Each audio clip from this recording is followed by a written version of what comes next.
Hola, mi gente. Welcome back to Banking on Cultura. I am your host, Victoria Jen Rodriguez. And today, I hope you guys are going to clutch your pearls. You're going to have your edges maybe tightened a little bit, have the curls muy tight, because this conversation is long overdue, and I'm really, really excited to welcome our next guest. So our next guest is an international business coach, consultant, international keynote speaker. And prior to launching her own venture, she oversaw a $4 billion division at an international bank, leading a high-performing team. She is the founder of Impact Leadership and JR Coaching, where she specializes in helping leaders and their teams become better communicators. Welcome to the show, Ms. Jessica Rivera. I am so excited to be here. Thank you so much. I'm excited to have you too, my fellow Boricua. Yes, Bori, definitely. And also New York native. Born and raised. Always love when I got my peoples in the house. Born and raised. You know, it's funny. I tried to move out of New York so many times when I was in corporate. And every time they said, nope, we're going to give you a promotion to stay here. We need you in New York. Really? Where were you thinking of relocating to? Well, one was California. And the other one was Dallas, only because that's where our corporate office was. Okay. Yeah. Got it. Yeah. Dallas. I was always afraid to live in a red state. I'm not going to lie. That makes sense. And everything is big in Dallas. Everything is very big in Dallas. That's for sure. So we like to kick off each show with some bonchinches. So give it to us. Give us some tea. Give us some goodness. Bonchinche. You know, you asked me, like, what do people talk about something that people don't know about? And I'm like, I be putting all my business in the streets. I put all my business in the streets.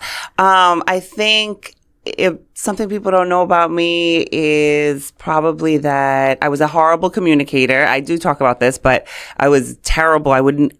Victoria, I wouldn't even give a toast at a family function. Like, I would not talk at all. Like, I was so afraid of speaking in public, like deathly afraid. I remember when I had to give a toast, I gave a toast at my sister's wedding, and we're in the limo, and my brother-in-law says, you know, you're going to have to give a toast, right? I said, oh, absolutely not. And she said, I told him you're not going to do it. And I said, I'm not doing it. He's like, yes, you are. You have to for your sister. And I'm like, oh my God. So I get up there and I'm like, I'm going to try not to cry. And I start crying right away. Oh my goodness. Embarrassing. I would never think that of you because you're such a great speaker. Thank you. I've worked on it for many years. Yes, you have. I would have never thought that you were a bad communicator or embarrassed speaking in front of groups. First of all, you said it right. I was a terrible communicator. Like, not only was I afraid of public speaking, I wasn't a great communicator because I was the type of person who would shut down. Like, when I was frustrated, I would completely shut down or I would blow up, right? So I always wanted to be like, so I'm the second girl in our family, second child, and my sister was very by the book. She's so smart, she's so poised, and I was like the fun one, right? I'm like, don't worry about me. I'm not picky. I'm easy. And so I would let things brush off. And everything's okay. It's okay. It's fine. I'm going to get through it. You know, I'm like the hard worker, the don't worry about it, the easygoing one, but I would blow up. And so when I was frustrated, I would either shut down or eventually that, you know, it's like a Coke bottle, right? Eventually it's going to overflow. And so that was me. So I think you said it perfectly when you said I was not a great communicator. And I think that's what makes me an expert in communication now, because sometimes, you know, your test is your testimony. And so that's what makes me such a great communicator these days. I think you're right. Like, I think the best experts become experts, or the best trainers become the best trainers, the best coaches become the best coaches because they've been through some shit or they had to learn on their own, figure it out, come up with a formula, and then they go out and they teach it, right? And now you're an expert. Like, I would never trust a chef that's never cooked before or had a bad meal because it's like, how did you learn? Or cooked a bad meal. Right. Yeah. Like, how did you learn? You have to make those mistakes, right? Yeah. So when we were prepping for this conversation, a really great theme came up, and it was along the lines of how women work together and how they collaborate, but specifically how they communicate with one another. And given that you're a communications expert, I was like, you know what, girl, we're going to break this all the way down because I know there's going to be so many folks in our audience, our listeners, who are going to be able to relate to this because I've had collaborations that haven't gone well. I've had collaborations that have gone really well. And a lot of that boiled down to communication or lack thereof. So I would love to know how you approach difficult conversations, because for a lot of people, they tend to avoid it. They're like, oh, difficult. I don't want to have that conversation. I'd rather not. They don't want the conflict, and they like brush it under the rug, and then the Coke bottle happens, right? And then they blow up. Yep. So can you talk a little bit about how women can approach, and I think the fellas can take notes on this as well, but I find like fellas, they like will tell you like what it is. They don't care about your feelings. They don't care. Which is actually not a good thing either. Though, right. Right. Correct. So I think that there's two different schools of thought there. And, it's funny because I work with CIOs, C-suite, executive, and they still have a problem. I think everybody has a problem having a difficult conversation because who the heck wants to do that? Everybody, we want to be accepted. We want to connect, right? I don't think it's easy. But I say if it's not addressed, you just make it more difficult. Right? The conversation, that thing does not go away. And so I would say, I have a framework that I like to use and go by, and I actually spoke about it, I speak about it on my Instagram page all of the time, which the framework is called data. And so I like for us to use our interactions with people as data points, right? Remove the emotion. It's like, oh, they said this about me, and we get all offended and our little feelings get hurt. But when we remove it, we can look at it more objectively. And I think that's a great place to start. So the first D stands for discover. Let's figure out what we're actually feeling inside. Why are we triggered? Is it our ego? Is it because of a past relationship, a past situation? So I think that's the first place to start, is really sit back and understand what's going on for you, because our body will tell us, right? It's like something starts happening within our body. So that's the first step, is D, data, is discover. And then A, I would say actively listen. We do not get taught to listen. And sales is part of the reason why I'm also a great communicator, is because when you're in sales, and I worked in business to business sales for many, many, many years, you have to listen to your client to figure out not only what they're saying, but what do they truly mean? Not only the words that are coming out of their mouth, but what do they actually mean? And how do you, I want to drive home this point, because one of the things I decided to do, and maybe this is my bullshit to share, is I needed to become a better listener. Like, I realized that about myself. I was very much engaging in conversation to respond, or when somebody was speaking, already in my head, I was thinking about, okay, well, how am I going to respond to this? Especially when it's a difficult conversation. I found myself being on like the defensive and having to have like a response and a rebuttal. And so last year, I made a promise to myself to become a better listener, because I wanted to enhance the conversations that I was having. And it's hard to be a good listener. So do you have any tips on like how to be a better listener? Yeah, it goes back to the D, discover, right? So you hit it on the head though. I want you to think about your next conversation. Are you looking to explain? Are you looking to defend? Are you looking to justify? Right? Whenever that happens, and you stop and listen to yourself, listen to me here, because I want to be in your head. The next time you have this conversation, am I looking to defend? Am I looking to explain? Am I looking to justify? All of those things, you're probably not listening. Because you're trying to figure out, okay, wait a second, but this is how I feel. And Stephen Covey teaches us that we should seek to understand before being understood. Now, that is really difficult and it takes time, but it can be done. It can be done. And in the very beginning, when I would have these conversations and I would go into like, okay, I'm ready to listen, this is going to be good. And it would go left in the middle. I would literally stop the conversation and say, hang on one second. This was not my intention. My intention is to make sure we come to an understanding. My intention is to, and this I'm thinking about when I was in corporate and like with a team member, like my intention is to see you win. And so I want us to make sure that that's where we're at right now, because either I was in the middle of defending or I fell back into my old ways and the conversation just wasn't going the way I wanted. I would literally stop in the middle and say, hang on one second. What did you hear me say? Because many times we don't hear what the person is saying. We're back thinking, oh, it triggered something for us, right? So we don't even hear what the person's saying. And I also repeat back many times what I heard, because I want to make sure I heard the right thing. So it's like, okay, this is what you said, but let me tell you what I heard. I do that all the time back then, and I do it now with my coaching clients all the time. Interesting. And I think you also said something that I'm going to put into practice is asking the other person, what did you hear when It's you so speak? important. What did you hear? Because it's really easy to assume that they get it, right? And they're able to digest your point without any, bias or anything like that. But what I've learned is A, delivery is everything, right? Delivery is everything. But also B, like, people are not the best listeners as well. And so a great practice when you're having a conversation, especially a difficult conversation, is saying, hey, let's pause right here. What did you hear me say? Just so you know that they are internalizing exactly what you meant to say versus maybe being on the defense and making up their own idea of what was said, even though you said something completely different. Yeah. So I'm going to get back to the framework, but then you also have me thinking about how to start and initiate a difficult conversation, because I want to go there too, because the framework is more like you're in it already, right? So you want to discover how you're feeling, what's triggering, what's coming up for you. You want to Actively listen. You want to make sure you actively listen. Then T is you want to targeted questions. You want to make sure you're asking targeted questions. Asking questions will make your conversation so much better. And that's another thing we don't get taught. We don't get taught to ask questions. We get taught to defend. We get taught to explain. I want you to understand where I'm coming from. But no, let's start asking targeted questions to open up the conversation. Then that's where we can articulate from a place of understanding all your data points, from a place of less emotion. Now we can articulate our emotions. We can articulate how we're feeling. We can articulate our point from a place of really understanding where both sides are coming from. Okay.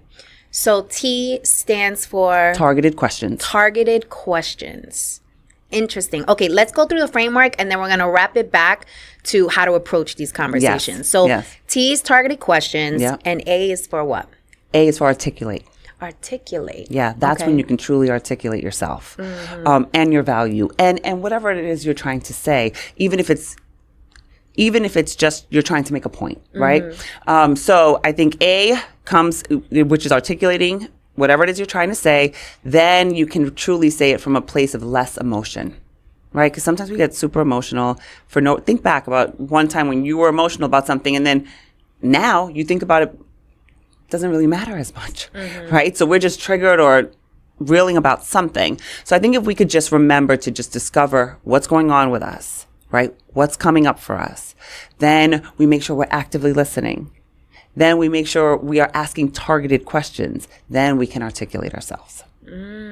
Interesting. And I like that the last A stands for articulate yourself, because you've already gone through the whole framework. So all those emotions, all those feelings, all those assumptions, any bias has been eliminated. Correct. Going through the framework. So when you get to articulation, it comes from a place of, I would say, more clarity. More clarity, Yeah. yes, more understanding of Yes. yourself and how you want to deliver that, right? It's less about the other person. It's more about, okay, what am I trying to say? How am I trying to make them feel? What do I want the outcome to be? That's when you can truly articulate yourself. Do you have examples of when this has gone wrong? Well, yes, right. When you asked about collaborating with women in conversations and all of that, I'll give you a very specific example. And again, these conversations are not easy, right? So I'm collaborating. It was 3 teams, you could say, 3 teams in this conversation. And we're talking about money. So money is always, another difficult conversation. And so we're talking about, we had done an event that was profitable. And my team had felt that we had put in most of the work.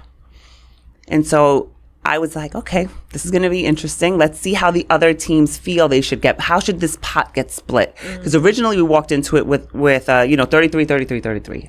Everybody was going to get even split. So we get into the conversation. I said, okay, this is how much we made. And I asked the first team, how much would you have charged for what you did? Right? And that team said, oh, no. It doesn't, to be honest, we didn't put in a lot of work. There's no way we're going to take any of the profit. So I was like, okay, I like you girls. We could work together in the future. I like that. We can work together in the future. That made sense. That's what I would have done, right? Yeah. That's what I would have done. So I respected it.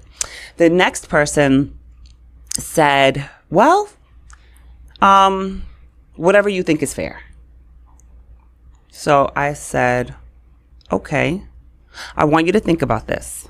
And so all of us are on the phone. There's like 6 or 7 women on the phone. I said, I want you to think about this, because what if I told you you get nothing? How would you feel then?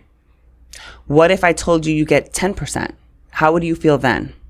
And so I really wanted to be the example of, we have got to ask for what we want. And we have to think these things through. Stop being okay with just getting the crumbs. We interrupt our program to bring you this important message. Ooh, this is really good. You should know about this. So I don't know about you, but I've been known to procrastinate, especially when things scare the hell out of me. The fear alone would have me stuck, overwhelmed, confused, and all types of self-doubt. And don't even get me started on the imposter syndrome. Okay. After getting laid off, not once, but 3 times, honey, I realized that the security blanket that I made up in my head was just an excuse because I didn't really want to bet on myself. The corporate benefits that had me in that headlock, girl, they went out the window once my job decided that they no longer needed me. Turns out that I'll save a whole nickel if I cut your salary completely. The truth is, the only security blanket guarantee is the one that you create for yourself. In other words, until you start a business, you will always be at the mercy of a company's headcount, and you will never have complete control over your time, which means you'll be renting out your thought leadership and helping build someone else's dream instead of your own. If you've been waiting for a sign, this is it. Don't you think it's time you stop playing small and tap all the way into your power, sis? Click on the link above or below this video to learn my 3-step process, the exact 3 steps that I took to make the transition from corporate to entrepreneurship. And this is helpful even if you don't know what type of business to start and have only one source of income. And this is absolutely free. It is my gift to you. I want you to win. It's winning season. In fact, what's that? It smells like winning season. Okay, so tap in and I'll see you inside the training. Let's go. Now, if you felt you put in a lot of effort and energy, let us know why you deserve 50%. I'm open to the conversation because maybe I'm wrong. Maybe you did put a lot more effort or energy into this and I just didn't see it, or we didn't see it, my team. So she stood back and stood quiet and said, okay, I said, you don't have to give me an answer now, but I want you to think about it. So as we're getting off the call, the other group was like, oh my God, I just want to thank you for having these, like opening it up and having a real conversation about it, because women are afraid to do this. Listen, she had a number in her head. I know we all did. We all had a number. Like if somebody asked you that, for you to say, give me anything, nobody just wants anything. So I wanted, number one, to be the example of ask for exactly what the hell you want and know what you want. Maybe she didn't know what she wanted. Maybe she didn't know what she deserved. But then say, okay, I need a moment to think about this. Let me think this through. But I don't want us to be okay with just getting the crumbs. I want us to think things through, understand what we want, and then ask for it. Closed mouths don't get fed, as we know. Period. Okay. So how should we approach difficult conversations with people who don't want to have them? And I'm pretty sure, this is personal and professional. Like if you're with your boo and they're tired of maybe having the same conversation over again, but there hasn't been like a resolution. So someone feels like they need to continue to bring it up. It's like, I know I don't want to have this conversation anymore. Like, let's nip it. We're done. And then in a professional setting, right? I remember when I was working in corporate, there was this one chick, she would get under my skin. Under my skin, okay? Because I just felt like she was always out for me. Like she was always out for me, and I also felt like she was fake as shit. And that really boils me because it's like, just tell me what it is. Like stop with the passive aggressiveness. It drives me crazy. And I remember trying to have conversations with her, and where I thought we had come to like a solution and we got it, we're good, we're on the same page. Then I would hear through the grapevine that she's still talking shit. And I'm like, this is like so annoying. And it was so difficult to come to an understanding with her. And that relationship like kind of fizzled out because it was like, all right, I can't. I don't want to do it anymore. So how do you approach those type of situations, understanding as a communications expert how significant communication is? Like, how do you approach that when people don't want to have the conversation with you? Yeah. Okay. So You just can't. You just triggered a memory in my mind. So I'm going to give an example. Let's go work first. Okay. So there was a situation where there was a woman, and I don't know if she felt threatened by me or something, but something was going on in the background, and I didn't know what it was because I'm like, sometimes I'm oblivious. I'm like, everybody's great and everybody loves everybody, and I live in La La Land. So, but I remember one incident but you could feel it when something's off. Mm-hmm. Something's off. So I felt that woman's intuition. Yeah, definitely. Can't ignore that. So I felt something was off, but I said, okay, maybe I'm wrong. And then I heard, I forgot what I heard. So I said to myself, okay, I'm going to address this. So I pulled her into an office and I said, hey, and I really don't remember the situation, but I remember asking her point blank. I understand, and I heard that X, Y, and Z. You said X, Y, and Z. And she says, no, I didn't say that. I said, well, I don't know if you did or not, but this is what I do know. When we were together in this situation, I felt like something was off. So when I tell you that just raw, this is exactly what happened. This is exactly how I felt. Tell me if I'm off, because I know I had that feeling for a reason. I've never had that feeling before with you. There's something off. Mm-hmm. And I want to make sure that we put it on the table now, because I don't want this to continue. So it really starts with your intention. I think we have to understand what our intention is first. And so I'll say this. In the very beginning, I remember having a conversation and it went left. And I asked myself, well, what was my intention? And my intention is I wanted to make that person feel bad for what they did. The conversation's never going to go the way you want it. Mm. So I think we have to be honest with ourselves first. What's your intention? You want to make them feel guilty? You want to make them feel bad? You want to manipulate? Let's be honest. We've all been there before. But those conversations are not going to go the way you want it. They're going to give you the BS answer so that the conversation can stop. Or who knows how the conversation is going to go. But when I started understanding, okay, well, what's my intention? In this case, my intention was I want her to know that I know. And I want her to know this is not going to happen this way anymore. I want us to have open and honest dialogue. You have a problem with me? Come to me. Let's have a conversation. Like, none of this is a big deal. Mm-hmm. Right? And so really that was my goal with her. I'm going to let you know. I know what happened. I know something is off. Let's have a conversation about it. And the next time you have an issue, instead of going to somebody else, come to me, babe. Let's have a conversation. We're both grown adults here. And our relationship did get better after that. Much better. So my goal is always, like, we don't have to be friends, right? We're working. We just have to have respect for each other. Mm-hmm. And so I'm not the type of, I don't engage in gossip. I'm not going to gossip about you. I want us to just have a nice working relationship. So come to me if there's an issue and we can talk about it. But that also takes me being open and me not being triggered. And listen, I don't remember what you said about me, but I remember thinking, is this girl crazy? Right? But I mean, that was like a hot second. But, before I may have been triggered, like, why would she say that about me? Why this? Why that? And it's like, who cares and who knows? Let's just work together. Okay. So it sounds like that's a strategy, right? That's a play for you to check yourself and understand what your intention is, because the likelihood of that conversation being successful is greater. Yeah. Okay. The strategy in the play is always to check yourself first. Mm-hmm. That's always the strategy in the play, to understand where you are coming from first, because you're the only person you can control.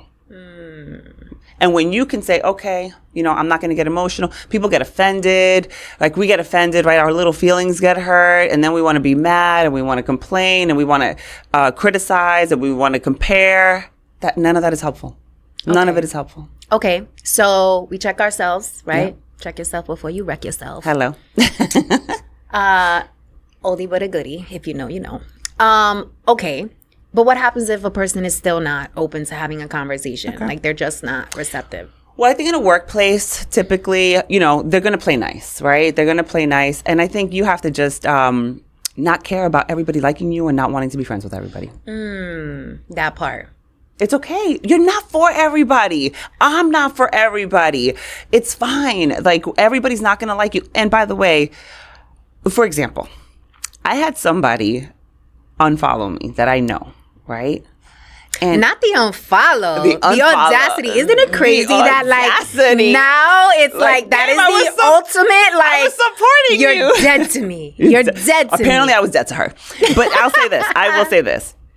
I'm not going to lie. My little feelings were hurt for a second. Because I was like, what did I do to her? Like, I didn't do anything to her. Right. But I say this. If I trigger you, unfollow me, babe. Like, unfollow me. And I know I didn't do anything wrong, but if I trigger you for whatever reason, I'm okay with it. And I wish you well, and I'm going to wish you well from afar. Mm-hmm. You know, and I actually did run into her, and we were very nice and cordial, and it was fine. But did you ask her? No, because I don't care. Because whatever her reasons are her reasons, and she's entitled to them. So no, I didn't ask her, and I don't want to make her feel uncomfortable, and I don't want to make her feel like she did anything wrong, because she didn't. She didn't do anything wrong. She's completely entitled to unfollow me. She's entitled to feel however she wants to feel. The day she wants to address it with me, whatever her issue is, because I have zero clue, I'll be more than happy to address it or have a conversation with her, and maybe be friends with her again. I don't know exactly what happened, but I am completely okay with that. Okay. Yeah. Interesting. The growth. The growth, honey. The growth, darling. But let's talk about a personal relationship. Okay, let's get into that. Let's talk about a personal relationship, because I had one where I continued to say, listen, if we don't address this, it's going to get worse. And they ignored me. And I said, I want you to know. I stopped and looked you right in the eye. I look you right in the eye. I want you to know this is going to become a problem if we do not address it. They let it go. It became a problem. It became a problem. And by me saying it became a problem is, this happens for me, and I think for everybody, it happens like this, right? Okay, there's a problem. Now we're getting a little further. We're getting a little further. And little by little, you start chipping away at the cracks in the relationship. And we can think any relationship, pick family, pick a lover, pick whoever. It starts with one little crack. And if you continue to allow that to happen, it gets bigger and bigger. Right. And for me, I decide to detach. And then when you want to bring it back, now I'm pissed, because the way I see it is this. If I have to continue to reel you in and say, hey, we need to address this. Hey, we need to address this. It's too much effort and energy for me. At this point in my life, my relationships are easy. Every single relationship I have in my life is easy. My girlfriends, my parents, my kids, like every relationship in my life is easy, because I want to address the issue. Let's talk about it. Let's talk about how I'm solution based. I don't care what happened before. Solution. How do we move forward? But if I have to continue addressing the same issue, I'm exhausted. Mm-hmm. I'm done. My cutoff game, babe. My cutoff game. I think this happens a lot in relationships, right? Because if your partner is not a good communicator or is not comfortable communicating, you're going to constantly run into those walls with each other. So I wonder, how can people, I don't know, I guess it boils down to people got to want it, right? You have to want it. But listen, in a marriage, I think that's a completely different scenario and situation, right? I think in a marriage, it takes two. And I'm around people that have long-term 20-year marriages, and it's work, right? And communication is, a keystone of every relationship. And so one person, yes, you both have to want it, but I think one person can fix it. In what I've seen, because when you start changing you, and when you start giving someone else what you're looking for, so you're looking for more love, give the person more love. You're looking for more appreciation, give the person more appreciation. Naturally, people start coming around. That relationship does start to change. And I've seen it actually even in myself, in my relationship, even with my kids. I remember when I first started working on myself, I remember asking them, I asked them, what could I do better? And they were so used to me telling them what to do, they automatically started saying, well, we could do this better, we could do this better. I said, no. I'm asking what I could do better. And they were like, oh, well, at that point I had already started working out and stuff, and they swear that me working out made me calmer, which it did. I was less crazy. So they were like, well, you've been a lot better lately, whatever. But it made them start thinking, and guess what? It made our relationship better, because now they're like, oh, she's working on her. It's not only about what we're doing wrong. She also knows she has to work on herself. So it's little things like that. I do feel one person can help move that relationship forward, but it takes A lot of work and effort and energy on your part, because when you realize you're the problem, you can also be the solution. We interrupt our program to bring you this important message. Ooh, this is really good. You should know about this. So I don't know about you, but I've been known to procrastinate, especially when things scare the hell out of me. The fear alone would have me stuck, overwhelmed, confused, and all types of self-doubt. And don't even get me started on the imposter syndrome. Okay. After getting laid off, not once, but 3 times, honey, I realized that the security blanket that I made up in my head was just an excuse because I didn't really want to bet on myself. The corporate benefits that had me in that headlock, girl, they went out the window once my job decided that they no longer needed me. It turns out that I'll save a whole nickel if I cut your salary completely. The truth is, the only security blanket guarantee is the one that you create for yourself. In other words, until you start a business, you will always be at the mercy of a company's headcount, and you will never have complete control over your time, which means you'll be renting out your thought leadership and helping build someone else's dream instead of your own. If you've been waiting for a sign, this is it. Don't you think it's time you stop playing small and tap all the way into your power, sis? Click on the link above or below this video to learn my 3-step process, the exact 3 steps that I took to make the transition from corporate to entrepreneurship. And this is helpful even if you don't know what type of business to start and have only one source of income. And this is absolutely free. It is my gift to you. I want you to win. It's winning season. In fact, what's that? It smells like winning season. Okay, so tap in and I'll see you inside the training. Let's go. Wow, that's like a bar right there. When you realize you are the problem, you can also be the solution. Yes, girl. Woo, I like that. Okay, and I also like what you said, because I think this is a great takeaway for people, is if you are sensing the tension, the friction, be the change you want to see. That's it. Right? Because if you shift your behavior and you start showing up differently, or even when you ask your kids, hey, what do you think I can do better? Like, you're already signaling like, hey, I respect you. I respect your opinion. I want to do better for us, for you, for this relationship, for this project, whatever it is. Yeah. I think that level of vulnerability goes a really long way. Yeah. I mean, when you talk about vulnerability, that's another thing I was terrible at. That's another thing I was terrible at. I hated showing a vulnerable side. But you also grew up in sales and worked with male-dominated industry.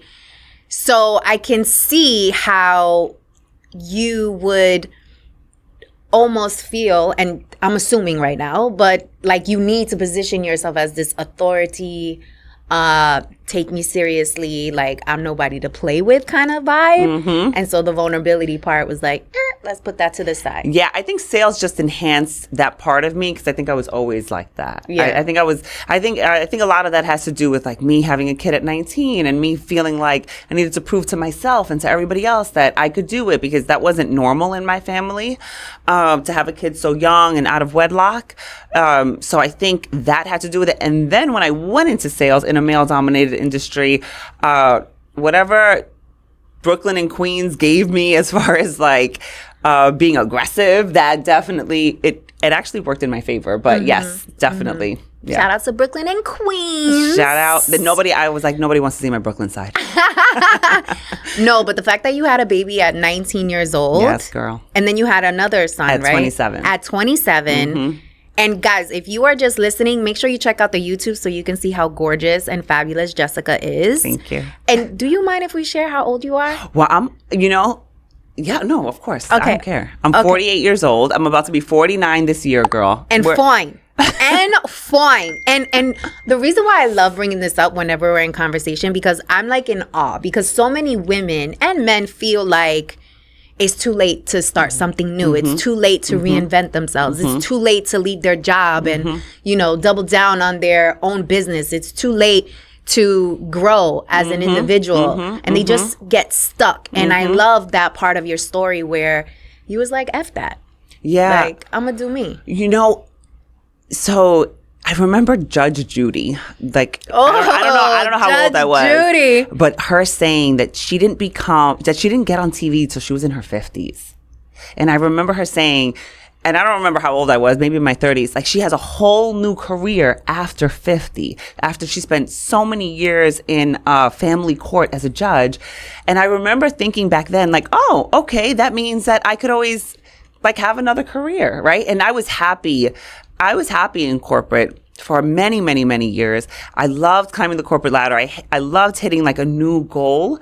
But once I hit like the one I wanted for so long, and I was in it for a couple of years, I was like, oh, I don't know if this is for me. I don't know if I want that next position. I felt like I had more to give and more to serve and more to do. And the fact that, I grew up in the command and control era of leadership. That did not resonate well with me. And I definitely was, did not want to become that leader, which I'm sure I was at one point when I first became a leader, but then through self-discovery and growing and becoming a better communicator and wanting my team to grow and my team to be happy, but also hold them accountable, like all of those things, I think that really helped me understand, oh, wait, I wish I could teach this to everybody. I know what it was to be under a leadership where I loved my job, but I was so unhappy with my leader. And it felt like crushing. It felt like soul crushing, right? And so I knew what that felt like, and I didn't want that for anybody else. Also, shout out to you, because a lot of women are not comfortable sharing their age. They're very hesitant because we live in this culture of like ageism and young is the vibe. And so they would keep that to themselves. And I think it's really inspiring for other women to hear women share their truth in that way, because it lets them see like, okay, it's not too late. No. It's never too late to reinvent myself. It's never too late to try something new. It's never too late to leave that dusty ass man that's treating you wrong. It's never too late to leave that job that doesn't respect you, that's not getting you paid, that's not giving you the promotion. It's never too late. Like, you can always do you at any moment. So I appreciate you for sharing that. Okay, so let's get into the Talk That Talk segment, where we address something taboo in the cultura. And you had shared with me that you've had multiple experiences where you felt like you were more received by the Black community than you were from the Latino community. Can you talk a little bit about that? Yeah. So I'll say this. I remember a time where I definitely felt ashamed or shamed by Latinas specifically because I didn't speak Spanish well, right? Or I would say I would always tell people I don't speak Spanish at all because I didn't want to give them my little broken Spanish that I do now to entertain myself and my parents and others. Spanglish, we speak fluent Spanglish on this show, so you are welcome to throw out a pero, por qué, ay Dios mío, whatever you need to do. You can do that here. Exactly. But I remember, and I was telling you, when I was first in sales, and I always say I'm like a shy extrovert, right? I don't feel really comfortable going up to strangers, but I love being around people. So I'm in this huge room, like 300-400 people, and I didn't really know anyone. And then my mentor walks right by me, and I'm like, okay, I guess I'm in this alone. So I make a beeline straight to the bar, right? Where else am I going to go? I'm going to go get a drink. And the first person that comes up to me is this Black girl from Arkansas, and she's like, oh my God, I love your outfit. And I was like, thank God somebody's talking to me. And so I just felt like, okay, perfect. I'm in the other category, right? Which that's how I've always felt, though, because I grew up in Brooklyn, and on my block, it was like you were white, you were Black, or you were Puerto Rican. That was it. There was nobody else. And I grew up in a family that it was like open door policy. My house was the party house. The guys came over, the girls came over. It didn't matter what color you were. It didn't matter if you were straight, you were gay, whatever. My parents were just so accepting of everybody. So that's just my mindset. And so I didn't understand when I then moved to Queens, like the shame around not speaking Spanish or not eating a certain way or whatever. And so, yeah, I think specifically when the George Floyd incident happened, somebody reached out to me, a Dominican girl, and was like, oh, can you believe that like that the Black community wants our support now. Meanwhile, I forgot whatever it is that she said, and I'm thinking to myself, she must not realize that my son is half Black, but okay. And I said, to be honest, I've always felt more accepted by Black people than I have by some Spanish people. And that's just the truth. That's just been my personal experience. And so, and especially being Puerto Rican, it's like, you go to the island, you see people that look Black, you see people that look blonde and blue-eyed, you see people that look like me, you see people all over. To me, it was just, we're all together. And as a matter of fact, I remember specifically a Dominican person telling me that they didn't like Puerto Ricans because Puerto Ricans act like they're Black.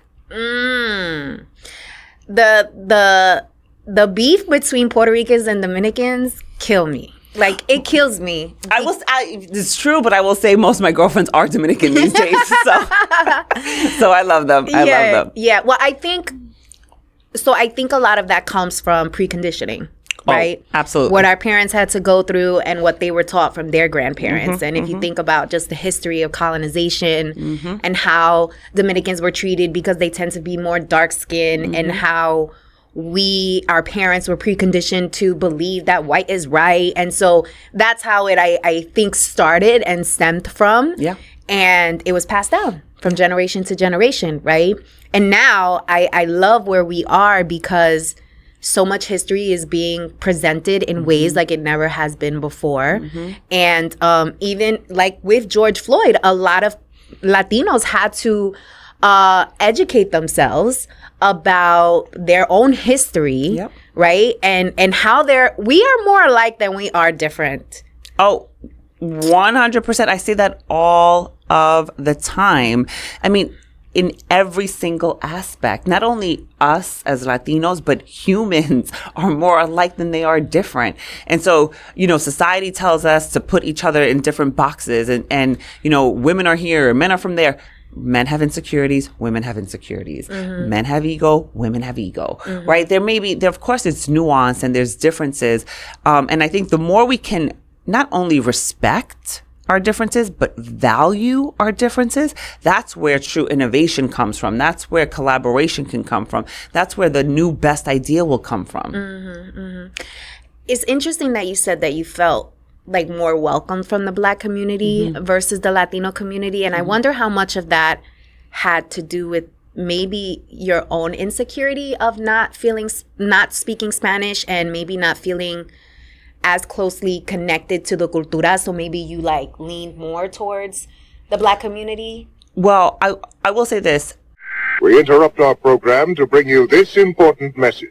Ooh, this is really good. You should know about this. So I don't know about you, but I've been known to procrastinate, especially when things scare the hell out of me. The fear alone would have me stuck, overwhelmed, confused, and all types of self-doubt. And don't even get me started on the imposter syndrome. Okay. After getting laid off, not once, but 3 times, honey, I realized that the security blanket that I made up in my head was just an excuse because I didn't really want to bet on myself. The corporate benefits that had me in that headlock, girl, they went out the window once my job decided that they no longer needed me. Turns out that I'll save a whole nickel if I cut your salary completely. The truth is, the only security blanket guarantee is the one that you create for yourself. In other words, until you start a business, you will always be at the mercy of a company's headcount, and you will never have complete control over your time, which means you'll be renting out your thought leadership and helping build someone else's dream instead of your own.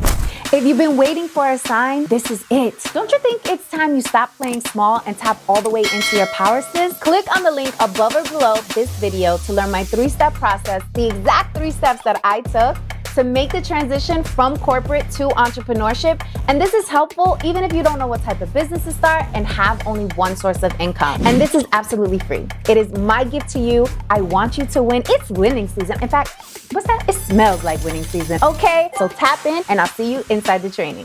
Let's go. I wouldn't say that I don't feel connected to Hispanic culture. To mi cultura.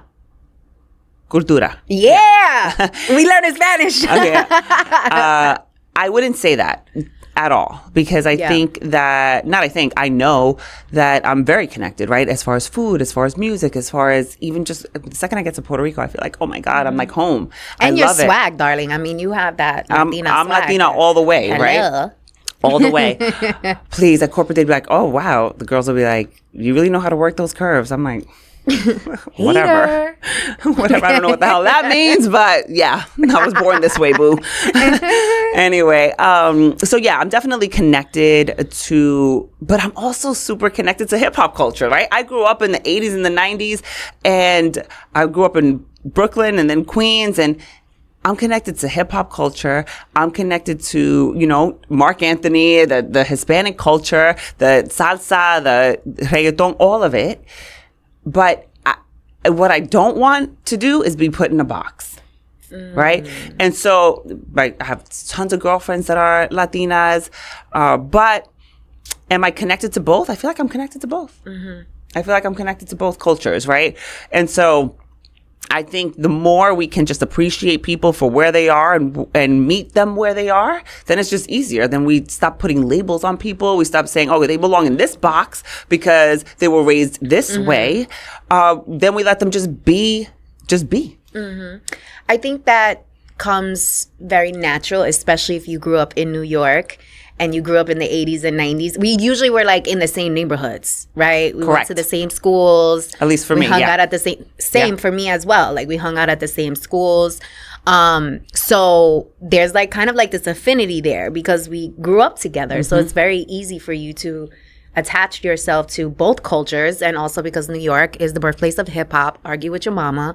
And so it's very easy, I think, for New Yorkers in particular. Yeah. And Puerto Ricans even more so, given our history here in the city. So I could see how that could be the case. And I too have a very rounded network. Like I have a lot of Latinas in my network, but I also have a lot of amazing Black women in my community that show up, show out, support me. Latinas as well, but I do feel that it's interesting how Latinas interact with each other versus how Black women interact with each other. It's very, very interesting. And it's not that, you know, Latinas are not supporting one another or Black women are not supporting one another. It's just, it's like an observation that I've found that, like, with Latinas, we are very, our competitiveness comes, again, from the preconditioning. And I think it really boils down to pleasing men. I really do believe that, you know, this kind of like, you know, we were raised to cater to men. We were raised to, you know, be picked and chosen. We were raised to, you know, be this nurturing. We were raised to take care of all the men in our families. Like, and I feel like that carries over in our personal and also our professional lives, right? Where I feel like Black women, they come from a different type of struggle where they've had to fight so much, and the way they were preconditioned is different from the way we've been preconditioned, because they've had to deal with different types of injustices that we've had, even though we've experienced some of those same injustices, just at different times, and I think at different levels. I think there's levels to it. Agree.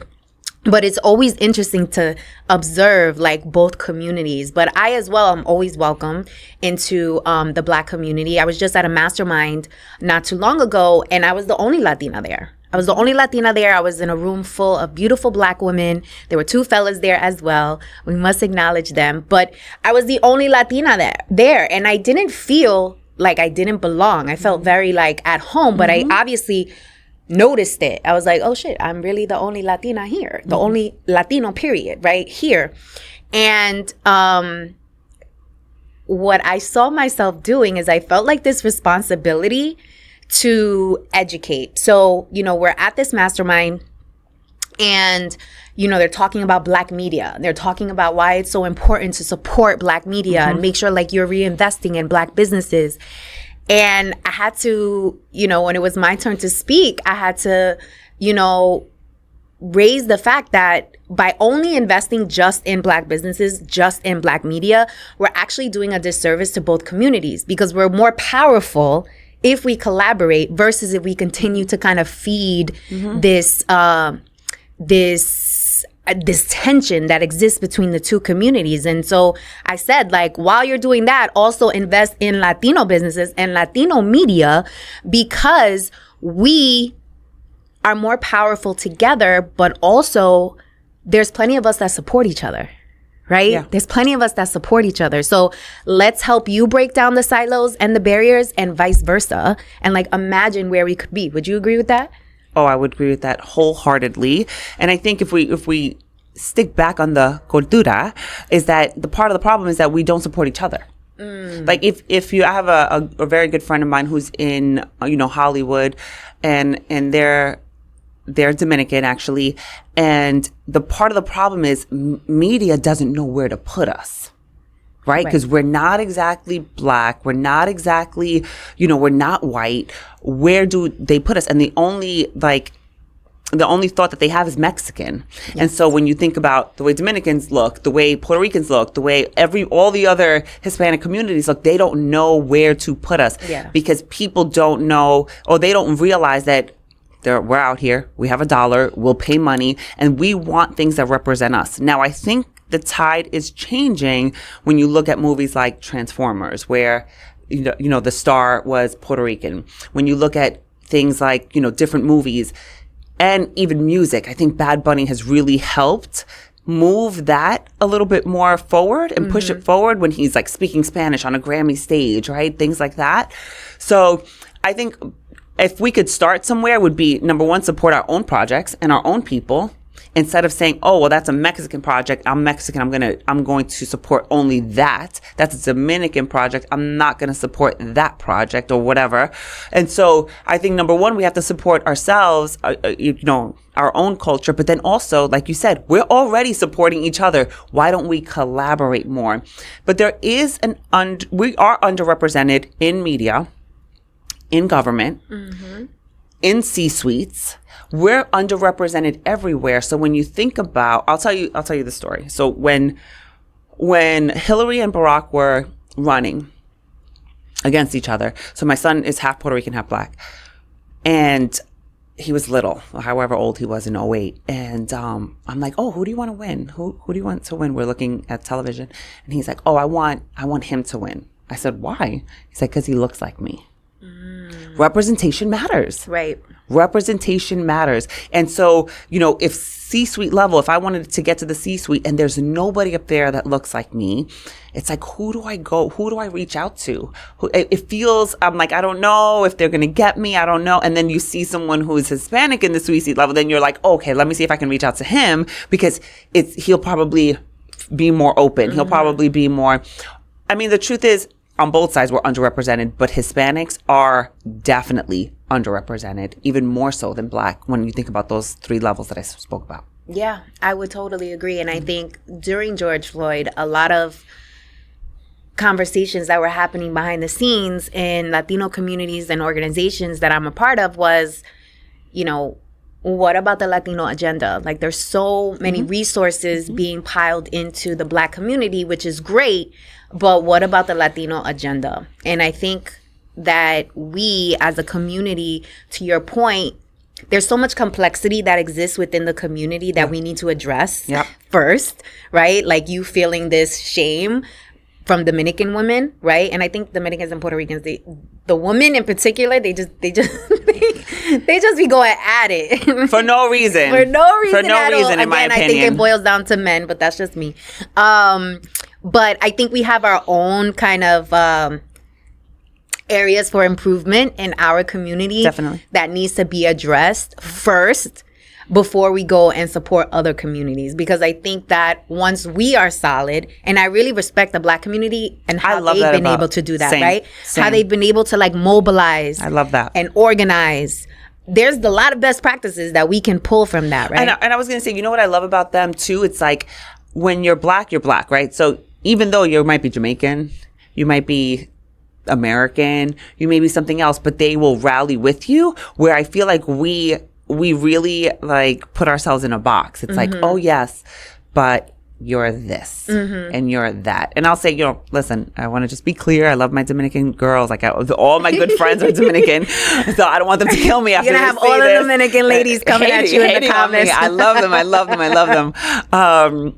And actually, they're the ones who helped me get my Spanish a little bit better. Not that it's not that it's great, but they have helped me.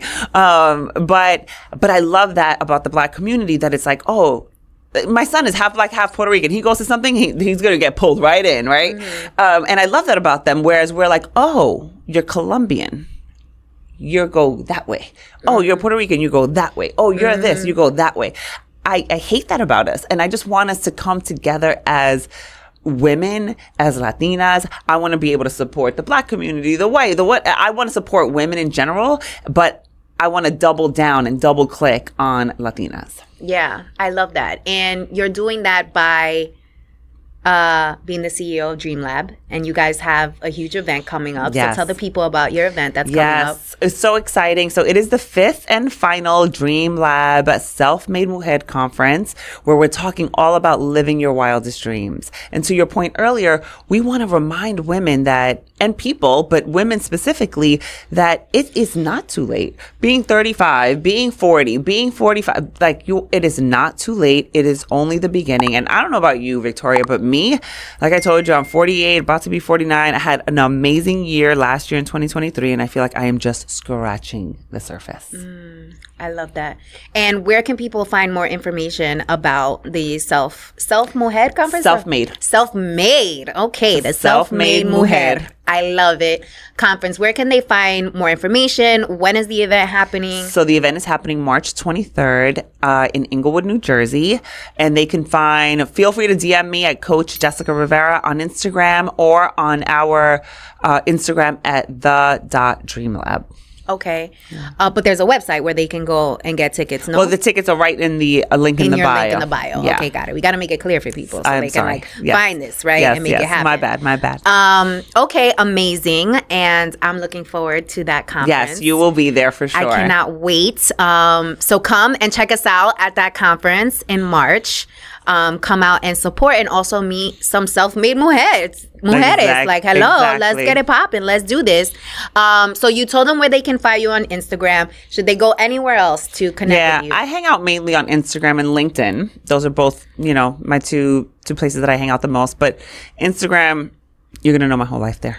Yeah. I lay it all out on the line over there. Yes, I love it. I love your segments that you do in the car. Usually when you're coming out of the gym or something like that, because you go in and I love it. Oh my God. Yeah, somebody told me that last night. I was at a speaking engagement and somebody said, oh my God, I love your car segments. I'm like, I guess that's what they are. Your car segments. Yes. Yeah. Take a ride with Jessica. It's so cute. You got to name the segments. I think that's exactly what I came to last night. I'm like, I have to think of a cute little name for these car segments, because it's like I go to the gym and I guess something triggers in me. I go to Starbucks. I'm like, you know what I'm going to say? I'm going to talk about this today. Yes, I love it. Well, Jessica, thank you so much for being on Banking on Cultura. I feel like that data framework is so powerful. I'm going to use that myself. I'm going to tell my clients to use it because I think it is a really good breakdown of how to address just being a great communicator, but more specifically having difficult conversations.